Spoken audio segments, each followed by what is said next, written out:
I'm delighted to have this conversation with Alfredo Cramerotti. He is connected from London. He is a curator, writer, broadcaster.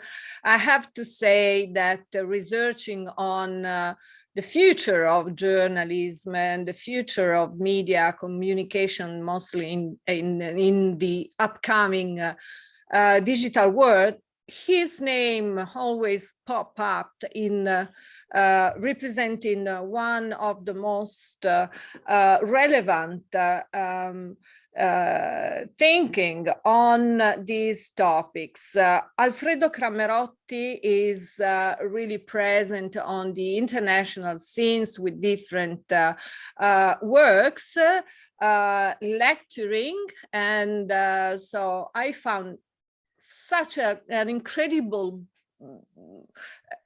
different topics to investigate with him. So I invited him for this conversation. Thank you for joining me. Buongiorno. Thank you, Simona. Buongiorno. Thank you. Thank you for having me.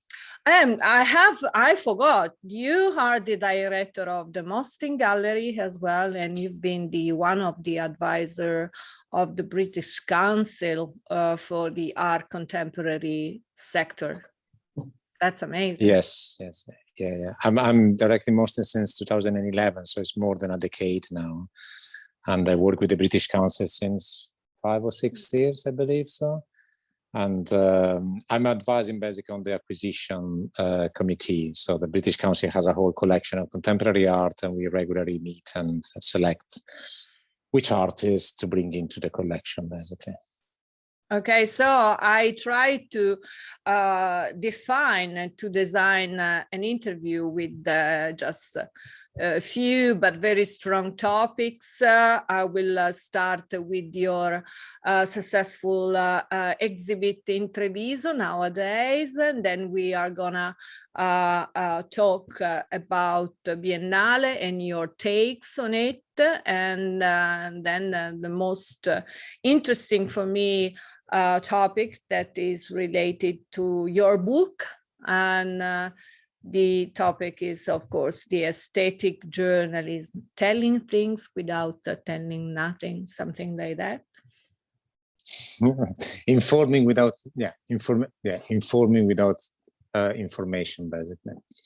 Okay, so let's start about your currently held exhibit in Treviso. You're talking through these works on the future. Yeah, it's in Treviso. Well, the exhibition is called Temporary Atlas, which is actually a co-production between the Fondazione Mundi, Fondazione Benetton, Studi e Ricerche, and MOSTYN. So it's a co-production, and the invitation came about a year and a half ago, something like that, 2 years ago maybe, from the Mundi Benetton.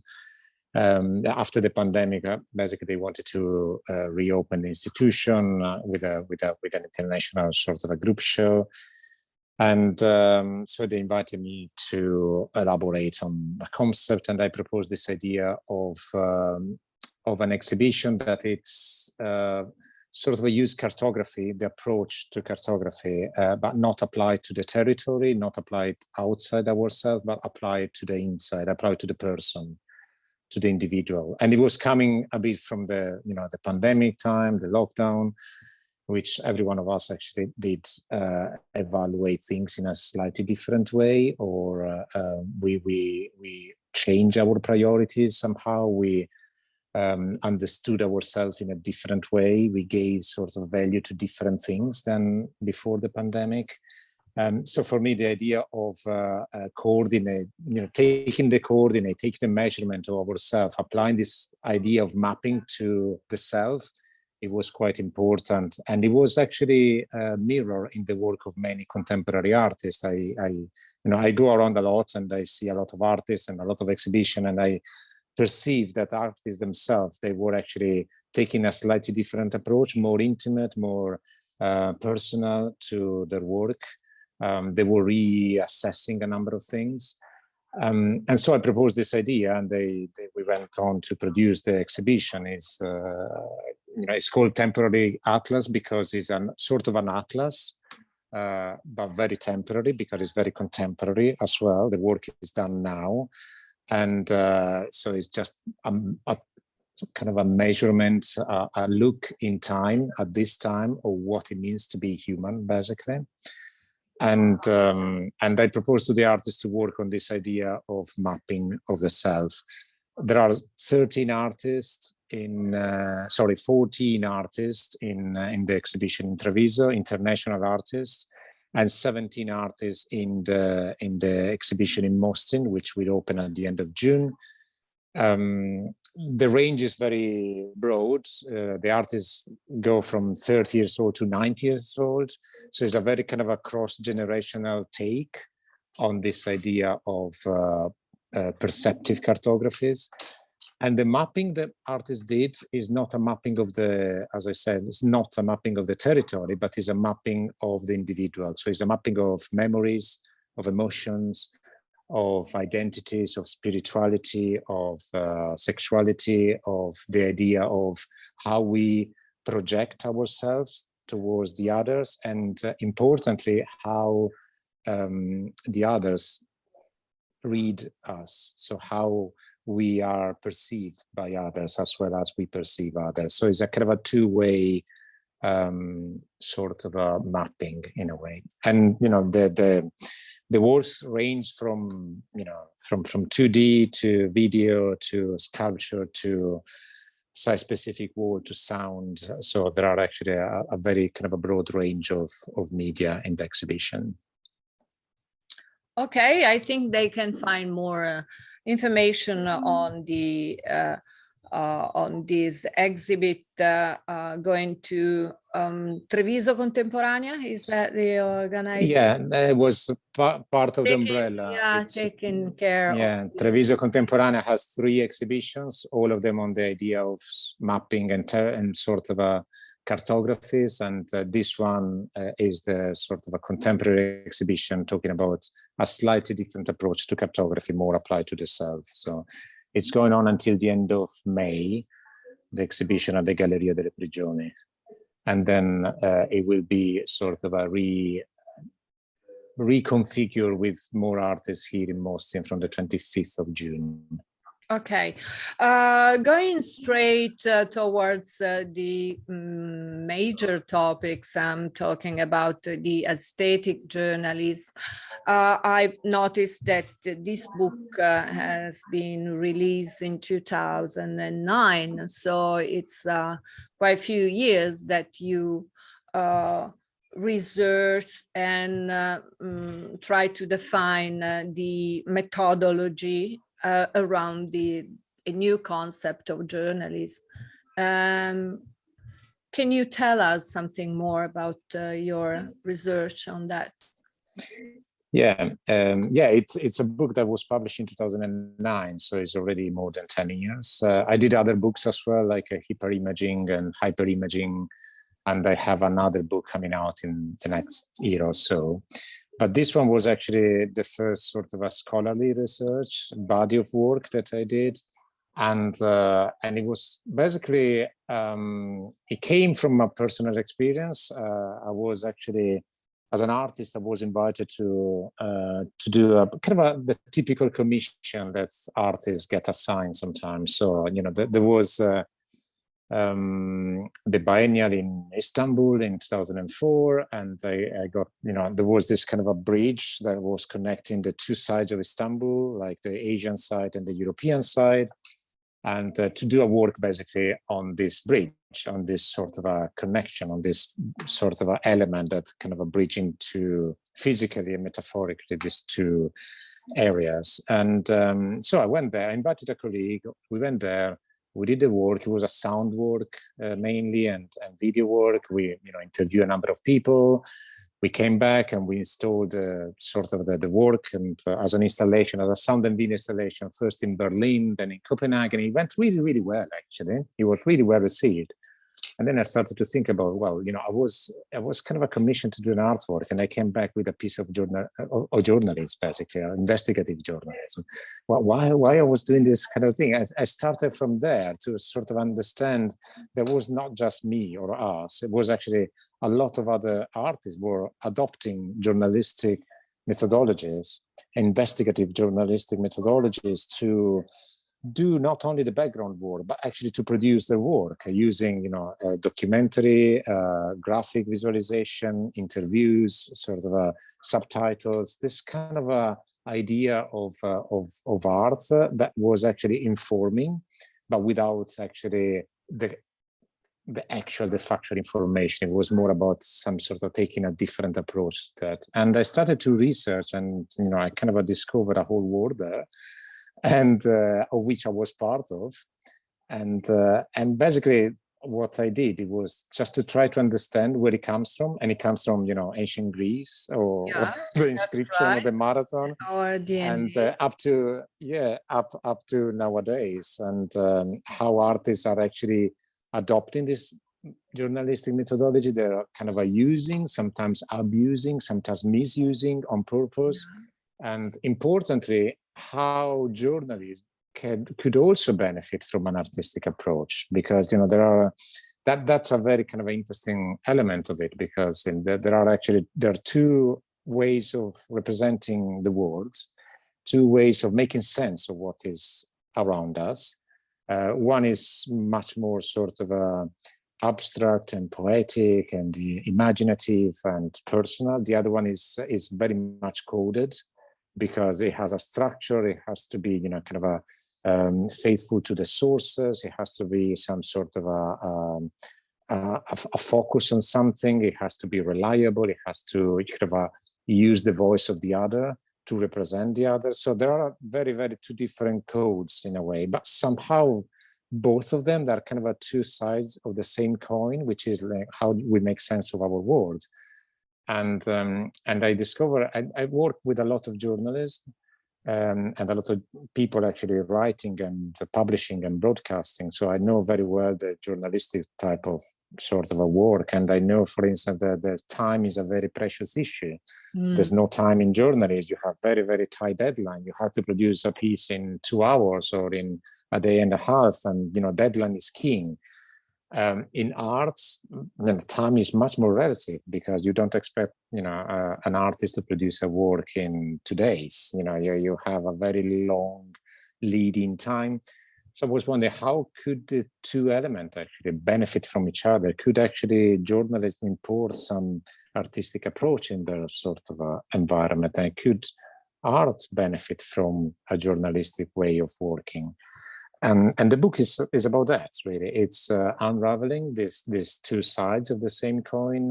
It presents a number of artists working with journalistic methodology in very, very different way. And some of them, you know, I like, some of them I don't like, but I thought it was actually interesting to present it, because nevertheless is a valid sort of approach. And since then, I thought actually, you know, I was doing some sort of something that it was more related to the art. But then, for instance, the whole American election came on board with Trump, and the idea of sort of a fake news, and the idea of this kind of a relative sort of a storytelling. The kind of a very much appropriating the idea of art, but bringing that sort of a imaginative approach into the realm of journalism. And I thought actually this idea of aesthetic journalism is shifting from one side to the other, which I thought it was actually quite an interesting thing to witness. Don't you think that in the recent years, the digital tools and the technologies push us, I mean, journalists, towards the digital internet platform? And so for me, it has been a kind of boost to discover how to blend together some kind of aesthetic rules inside the journalism, utilizing the technology. But sometimes I think it's it's pure audacity to use too much technology on journalism. What is your take on this? I think that sort of with the digital and mobile sort of evolution, let's say, it presented a number of challenges for journalists, because obviously the whole phenomenon of citizen journalists came on board, and kind of undermining in a way the idea of the professional journalist or the professional reporter going somewhere and reporting. It's a challenge, but also is a very much a possibility, because professional journalists can do the same thing actually as well. They are much more sort of nimble and flexible nowadays, because they actually can shoot with the mobile phone. Even they can actually create a narrative without much support from a team, and which again is a double sword thing, because it means that you can be more nimble and more agile and be much more responsive to the situation and to the story you want to tell. At the same time, it basically responsibilizes actually the journalist to do most of the work without necessarily having the support from the commissioning of the piece, which could be a newspaper, a TV, an online website, or whatever. So in a way, I think it has been a big step for journalism to embrace this idea of the digital and the mobility of the means of production. And it's somehow it made them probably closer to artists than it was before, in a way. I wish, I really wish my father was an artist, but also a manager. And so I try to balance these two in inspirational thing.